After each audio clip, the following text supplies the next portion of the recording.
¿Qué tal? Saludos. Continúo con la lectura del libro Atrapado en el cuerpo equivocado, la ideología de género frente a la ciencia y la filosofía, de Pablo Muñoz Iturrieta. Estoy compartiendo el segundo capítulo titulado La orientación sexual. En este episodio voy a compartir la sección titulada La hipótesis de algunos nacen así. Recuerda escuchar los episodios anteriores con los capítulos previos. De igual manera, en la descripción encuentras el enlace para que puedas leer el libro completo y un enlace por si quieres apoyar al canal. Empezamos. La hipótesis del algunos nacen así. La hipótesis de que las personas LGBT nacen así es tal vez la que más se escucha a nivel popular, especialmente por la insistencia de los medios, los cuales presentan conclusiones pseudocientíficas. Según esta hipótesis, hay una base biológica que determina la orientación sexual del individuo. Sin embargo, hay pocas pruebas científicas que corroboren la afirmación de que la atracción sexual sea simplemente establecida por factores innatos y deterministas, como pueden ser los propios genes. Las interpretaciones populares de hallazgos científicos presuponen a menudo una causalidad determinista, como si hubiese una sola explicación que aclare la complejidad de la realidad humana, cuando en realidad dichos hallazgos ni siquiera justifican esa presunción. Un ejemplo del tratamiento simplista del problema es el expresado por el psicólogo Leonard Sachs, que le responde a una madre preocupada por la homosexualidad de su hijo adolescente. Biológicamente, la diferencia entre un gay y un heterosexual es semejante a la diferencia entre un zurdo y un diestro. Ser zurdo no es una mera fase. Un zurdo no se convertirá mágicamente en un diestro algún día. Algunos niños están destinados a ser zurdos cuando nacen y otros están destinados a ser gay cuando crezcan, dice. La analogía propuesta no es solamente errada, sino que, peor aún, la ciencia no ha probado nada de lo que Sachs afirma. Esta hipótesis ha influido a muchísimas personas sin formación apropiada en la materia a concluir que el hecho de la homosexualidad o heterosexualidad en un individuo es una característica biológica innata, por lo cual es inalterable y totalmente al margen de la libertad y elección del individuo en cuestión, de su comportamiento, sus experiencias, el contexto social y muchos otros factores que pueden influenciar determinada conducta. Y lo que es peor, esta hipótesis ha tenido la influencia desastrosa en las leyes que activistas LGBT han avanzado y políticos corruptos impuesto en cantidad de países.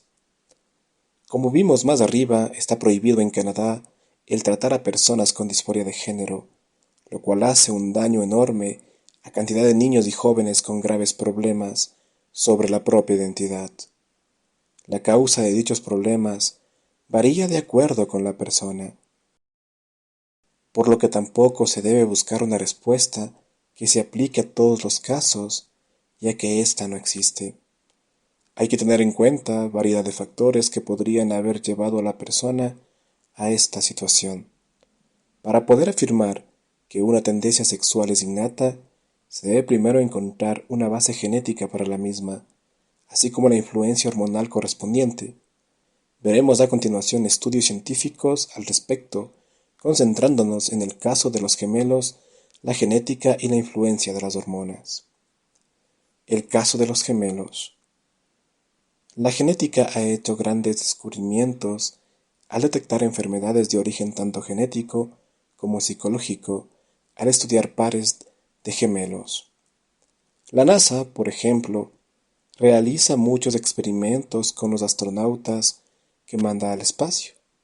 Una curiosidad tal vez, no tan conocida, es que los astronautas elegidos para ir a la estación espacial tienen un hermano gemelo, ya que el par de hermanos comparten la misma identidad genética.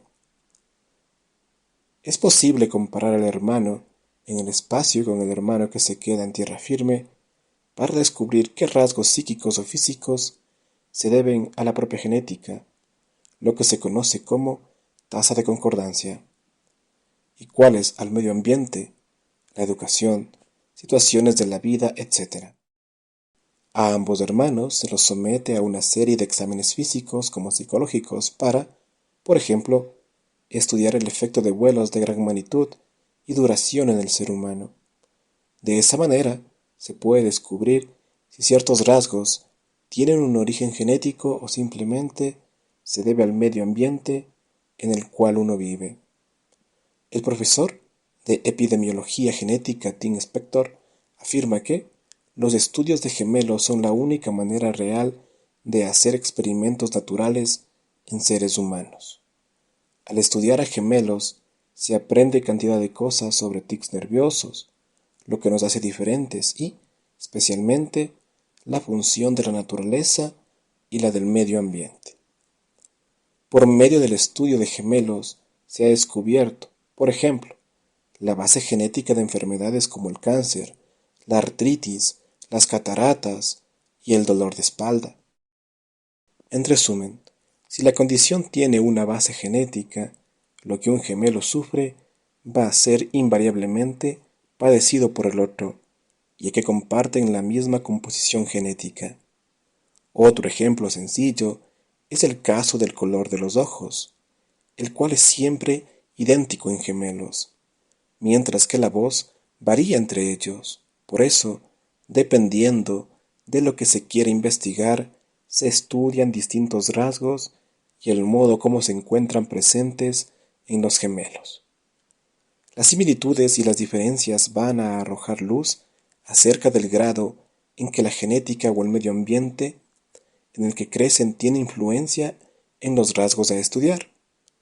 La esquizofrenia, por ejemplo, tiene una tasa de concordancia del 50%, lo cual quiere decir que, de todos los gemelos que padecen la enfermedad, solo la mitad de sus hermanos también la padece.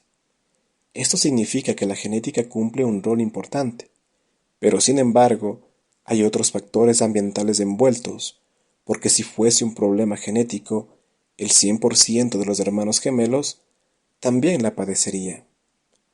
Volvamos ahora a nuestro tema.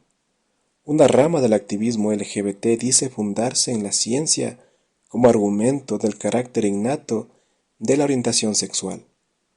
Sin embargo, ¿qué nos dice la genética al respecto de las personas LGBT? Si el ser homosexual, por ejemplo, fuese innato, todo gemelo LGBT tendría que necesariamente compartir dicha tendencia con su otro gemelo. Pero esto no es así, de hecho, lo cual significa que es más importante considerar el entorno compartido. Un estudio realizado por Milton Diamond analizó el caso de transexuales que tenían hermanos gemelos. Si el origen de esta conducta fuese genético o debido a influencias hormonales antes de nacer, entonces la concordancia tendría que ser del 100%, es decir, ambos gemelos serían transexuales. Sin embargo, según el estudio, no es así. De hecho, ya que los pares de hermanos gemelos de los cuales uno se declara transexual, solo en un 20% de los casos, el otro hermano también lo era. Eso quiere decir que el 80% de los hermanos no se identificaban como tales. Esto también significa que es la experiencia personal la que más influye en una persona para que se declare como transexual. La hipótesis del que nacen así ha sido siempre un argumento que la ideología de género ha querido sostener. Para lograr han acudido incluso al fraude. Por ejemplo, en un estudio publicado en 1952 por el psiquiatra Franz Joseph Hahnemann, afirmó que, de todos los pares de gemelos idénticos que había estudiado, si uno de ellos era gay, entonces ambos lo eran, lo que suponía una asombrosa tasa de concordancia del 100% para la homosexualidad entre gemelos idénticos. El artículo resultó ser una farsa y fue criticado duramente por el filósofo Edward Stein, ya que los supuestos gemelos gay en realidad no eran hermanos. Además, sus pacientes no representaban la población en general, ya que los individuos fueron reclutados en hospitales psiquiátricos y prisiones. En un amplio estudio sobre la orientación sexual realizado en Australia en el año 2000 por el psicólogo Michael Bailey y compañeros, utilizando una base de datos de todos los gemelos del país, no lograron establecer un gen común que lleve a tener conducta homosexual. Y si hubiese dicho gen, afirmaron, tendría una baja frecuencia. Y otro estudio, a larga escala conducido en el 2010 por el epidemiólogo psiquiátrico Niklas Landström y colegas, el cual analizó los datos de 3.826 parejas de gemelos idénticos y mellizos del mismo sexo, 2.320 parejas idénticas y 1.506 parejas fraternas, sugirió que los factores ambientales no compartidos, tales como el haber sido abusado sexualmente, desempeñan un papel crucial, tal vez preponderante, en el desarrollo de la conducta sexual. En el mismo afirman que es el entorno específico del individuo el que efectivamente ejerce una influencia en sus preferencias sexuales. En los Estados Unidos, los sociólogos Peter Berman y Hannah Brackner realizaron en 2002 un estudio a gran escala, el cual incluía a gemelos y mellizos adolescentes de todo el país. El objetivo era tratar de determinar qué era lo que llevaba a algunos a sentirse atraídos hacia personas del mismo sexo, si eran factores sociales, genéticos o alguna influencia hormonal en el desarrollo del feto. De todos los participantes, el 8.7% de los 18.841 adolescentes declaró sentir atracción por personas de un mismo sexo. Al no haber concordancia entre los gemelos y mellizos, los autores concluyeron que había pruebas sustanciales indirectas que respaldaban un modelo de socialización a nivel individual. Es decir, el factor social jugaba un papel importante, ya que los varones de parejas de mellizos de diferente sexo eran los que mostraban la probabilidad más alta de sentirse atraídos hacia el mismo sexo, 16.8%, tal vez por la influencia de la familia, las expectativas y la presión social de ser comparado constantemente con sus hermanas. Pero, para que no queden dudas, los investigadores consideraron la hipótesis de la transferencia hormonal intrauterina, es decir, que haya habido una transferencia de hormonas entre fetos de mellizos de diferente sexo, lo cual puede haber influido en la orientación sexual. Sin embargo, la proporción de jóvenes de parejas de mellizos de diferente sexo sin embargo, la proporción de jóvenes de parejas de mellizos de diferente sexo que se declaraban atraídos por personas del mismo sexo era aproximadamente el doble entre los que no tenían hermanos mayores, 18.7%. Si existiese dicha transferencia hormonal, no debería ser afectada por el hecho de tener un hermano mayor. Con respecto a la posible influencia genética, Berman y Bruckner tampoco hallaron prueba alguna, al no haber tasas de concordancia notablemente superiores en la atracción hacia el mismo sexo que aquellas de mellizos o hermanos no gemelos. Los psiquiatras Mary y Mahug afirman que, cuando se comparan todos los estudios en conjunto, algunos estudios han detectado en los gemelos una mayor tasa de concordancia que en mellizos o hermanos no gemelos, lo cual podría indicar que hubiera influencias genéticas en el deseo y la conducta sexual. Sin embargo, insisten en el hecho de que los gemelos idénticos generalmente comparten un entorno casi igual comparados con mellizos o hermanos no gemelos. Por ejemplo, a causa de su aspecto y carácter similar, es más probable que los gemelos idénticos sean tratados de forma parecida comparando con otro tipo de hermanos. Por eso, algunas de estas tasas de concordancia más altas podrían atribuirse a factores ambientales más que factores genéticos, y concluyen afirmando que, si de alguna manera los genes desempeñan algún papel a la hora de predisponer a los individuos a determinados deseos o comportamientos sexuales, estos estudios dejan claro que la influencia genética no nos cuenta toda la historia. Es más, no hay pruebas científicas fiables de que la orientación sexual venga determinada por los genes. La genética molecular. Los estudios mencionados en el punto anterior usan métodos propios de la genética clásica, los cuales tratan de encontrar si de hecho hay un rasgo genético en la persona, en este caso, la orientación sexual, pero sin intentar identificar un gen en particular. Estos estudios genéticos cuantitativos recurren a un modelo abstracto el cual se basa en múltiples suposiciones. Por ejemplo, supongamos que haya un gen gay. De esa manera, este modelo abstracto se utiliza para deducir la presencia o no de una aportación genética a un rasgo a través de la correlación entre parientes. Si un gemelo es homosexual y el otro no, eso significa que no hay una base genética para su comportamiento y la respuesta se debe buscar en otro lado. Como vimos, ningún estudio pudo concluir, usando los métodos de la genética clásica, que exista la orientación sexual o que sea determinada por ciertos genes en particular. La ciencia ha avanzado muchísimo en los últimos años gracias a las nuevas tecnologías, tales como los métodos moleculares. Este método es muy importante, ya que proporciona estimaciones sobre qué variaciones genéticas en particular se asocian a determinados rasgos físicos o de conducta. ¿Cómo se hace? Se analiza la estructura molecular del ADN de una persona para determinar si hay un gen específico que cause una determinada conducta o rasgo físico.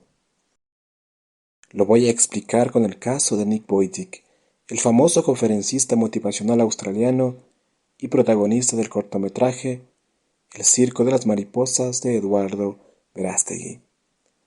Nick sufre del síndrome de agnesia o tetraamelia, la cual se caracteriza por la ausencia de las extremidades.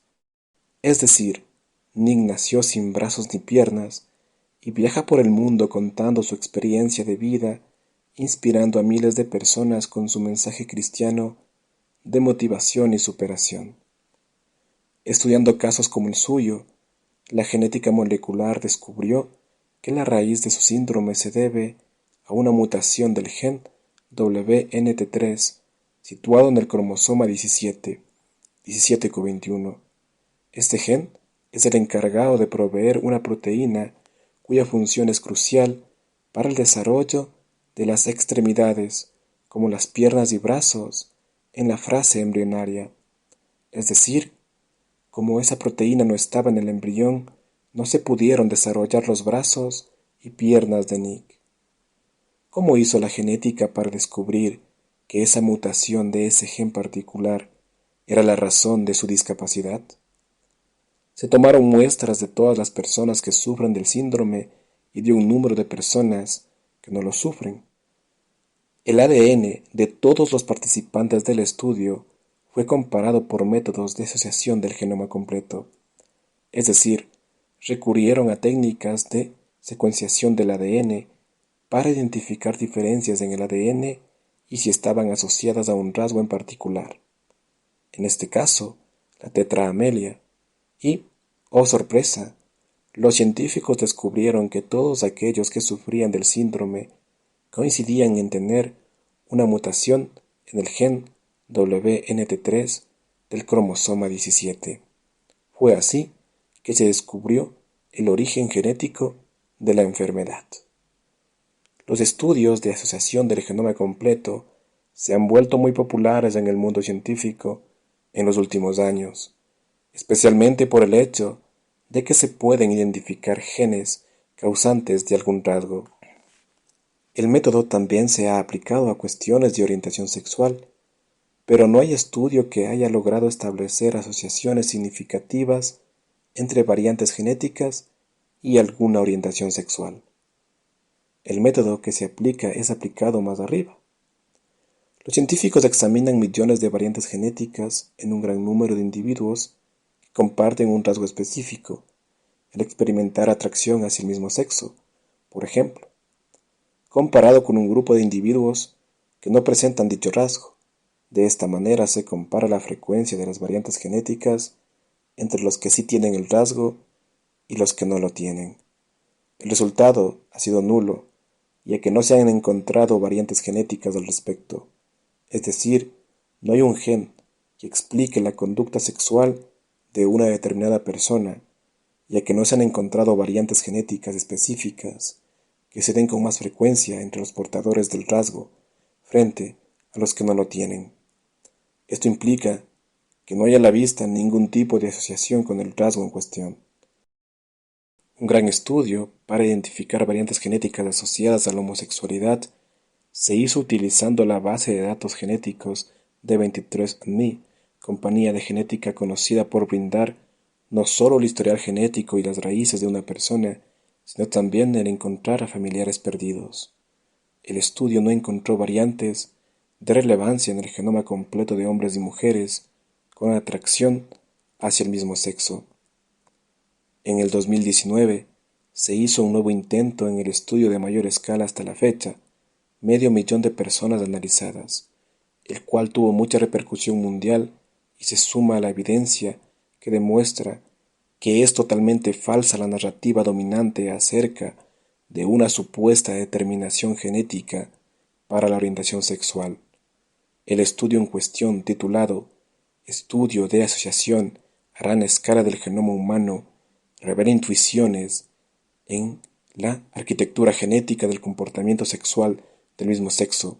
Sugiere, por el contrario, que la conducta homosexual depende del medio ambiente, del desarrollo personal, de las influencias y las experiencias muchas veces negativas de la infancia, tales como el abuso sexual, el abandono paterno, la criminalidad, etc. Hay varios elementos importantes a notar en dicho estudio. El equipo de científicos tanto de la Universidad de Harvard como el prestigioso MIT analizaron el material genético de casi 500.000 personas con la intención de determinar la discusión y posiblemente encontrar una base genética de la conducta homosexual. Es importante notar esto, ya que se afirma que uno de los fines del estudio era encontrar un fundamento biológico de la orientación sexual, para así buscar la aceptación y la protección de dicha orientación por medio de leyes que protejan la identidad LGBT, como se afirma en otro artículo en la misma edición de Science, titulado ¿Cómo afectan los genes al comportamiento del mismo sexo? Entonces podemos dar vuelta al argumento y afirmar que, al no haberse encontrado ningún fundamento biológico para la conducta homosexual, no se pueden aprobar leyes que obligan a la población a aceptar una identidad LGBT que no tiene fundamento, y que tal identidad no existe. Lo más importante es que el estudio rechaza definitivamente la idea de que ser homosexual es una condición innata y afirma que dicha conducta no está controlada o en gran medida determinada por la composición genética de la persona. Esta conclusión se basa en dos hallazgos claves. En primer lugar, el estudio descubrió que el efecto de los genes que heredamos de nuestros padres, conocido como la heredabilidad, en la orientación hacia personas del mismo sexo era muy débil, con solo 0.32 en una escala de 0 ninguno a 1 total de heredabilidad. Esto significa que el entorno o medio ambiente de desarrollo de la persona, que incluye la dieta, la familia, los amigos, el vecindario, la doctrina religiosa y una serie de otras condiciones de vida, tiene el doble de influencia en la probabilidad de desarrollar un comportamiento o atracción hacia el mismo sexo que los genes de una persona. En segundo lugar, el estudio refutó un mito popular y desparramado por los medios de comunicación, ya que ciertamente no existe un único determinante genético, a veces denominado gen gay, en los medios, que causa el comportamiento sexual entre personas del mismo sexo.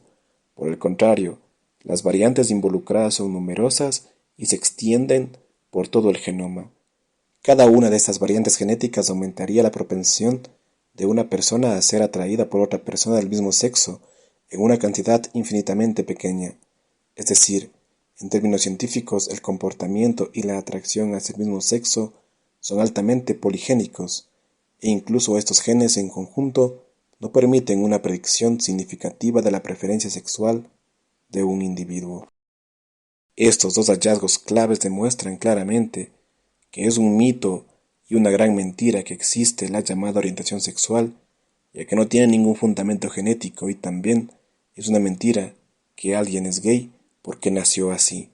Es decir, no existe la categoría homosexual y lesbiana desde el punto de vista biológico, como tampoco no hay un determinismo a la homosexualidad o lesbianismo. Y aún más, las variantes genéticas que predisponen a una persona a cierta conducta muestran de hecho que prácticamente todos los seres humanos tienen dicha disposición. Todo va a depender del medio ambiente en el que se desarrollen y las elecciones de vida que tomen. Es más, el estudio demuestra que las personas que experimentan atracción al mismo sexo y que mantienen una conducta homosexual tienen de hecho un genotipo humano perfectamente normal, por lo que no son de ninguna manera genéticamente distintos de todos los demás seres humanos.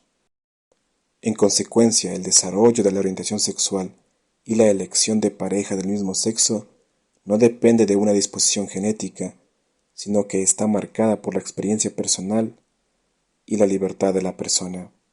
Otro ejemplo de dicho estudio a tener en cuenta es que varios de los investigadores son abiertamente homosexuales, es decir, el prejuicio en todo caso debería refundar en favor de un supuesto fundamento biológico de la conducta homosexual.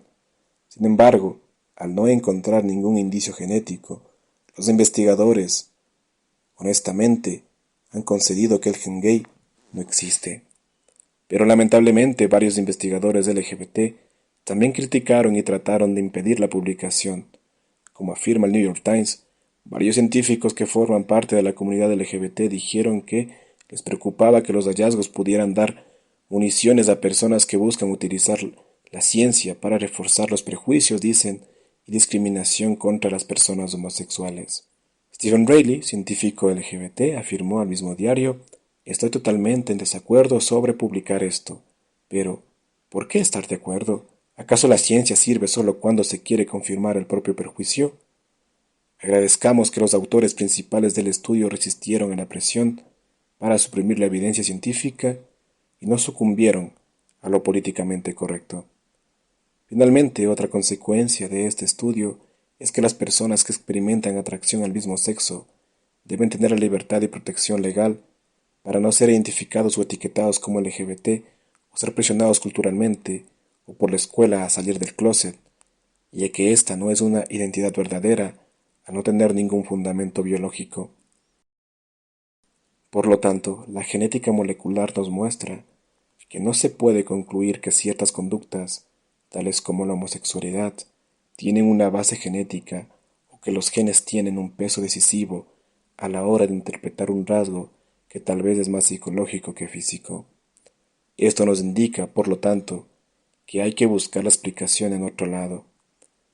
Como afirman los expertos Mayer y Mahmoud, incluso si existieran factores genéticos que contribuyen a la homosexualidad, a la atracción y a la preferencia sexual de un individuo, estos rasgos también pueden verse influidos por una serie de factores ambientales, como son los factores del estrés social, incluyendo los abusos emocionales, físicos o sexuales. Será necesario, pues, estudiar los factores de desarrollo ambientales, vivenciales, sociales y auditivos para hacernos una imagen más completa de cómo se desenvuelven los intereses, atracciones y deseos sexuales. El mundo científico, con respecto al estudio de cualquier tipo de conducta LGBT, de hecho ha abandonado ya la hipótesis de que esa conducta es innata. La ciencia ha reconocido que no se puede explicar una conducta como algo concreto y determinado exclusivamente por la genética, del modo como se puede determinar un síndrome como el mencionado anteriormente. Incluso la epigenética, la cual estudia el conjunto de reacciones químicas y demás procesos que modifican la actividad del ADN, pero sin alterar su secuencia, ha demostrado que en muchos rasgos la expresión genética en sí puede estar influida por innumerables factores externos que pueden dar forma al funcionamiento de los genes, y más aún si se trata de conductas, la atracción sexual y los impulsos que experimenta el ser humano. La genética contemporánea ha concluido que, incluso si hubiese una conexión genética, los intereses, las motivaciones y el comportamiento no pueden ser influenciados directamente por los genes. En algunos casos los genes pueden influir a que la persona se incline por determinadas conductas, pero los genes en sí no pueden imponer directamente un comportamiento determinado. Por eso, para poder explicar un determinado comportamiento, hay que tener en cuenta una amplia gama de factores, ya que los propios genes pueden influir de un modo muy sutil debido a estímulos externos, tales como la presión, la sugestión o el premio o castigo a determinadas conductas, además de otros factores psicológicos y la conformación física de la persona. La experiencia humana es en sí una realidad muy compleja y, por lo tanto, cualquier influencia genética que afecte a la conducta humana en gran parte depende de las experiencias de vida del individuo a medida que madura. Entonces, esto significa que si incluso hubiese algún gen que desempeñe un papel, aunque sea modesto, en el comportamiento sexual del individuo, este gen nunca va a ser la causa única o directa de tal comportamiento. Sin embargo, la ideología de género busca imponer el relato simplista del nacieron así, que como acabamos de ver, no corresponde a lo estudiado. Y bueno amigos, con esto llego al final de este episodio. En el próximo estaré compartiendo la influencia de las hormonas en el feto. Así que bueno, comparte el episodio, dale me gusta, suscríbete también al canal. De igual manera en la descripción encuentras el enlace para que leas el libro y así también un enlace para que apoyes al canal. Sin nada más que decir, me despido. Hasta el próximo episodio. Gracias.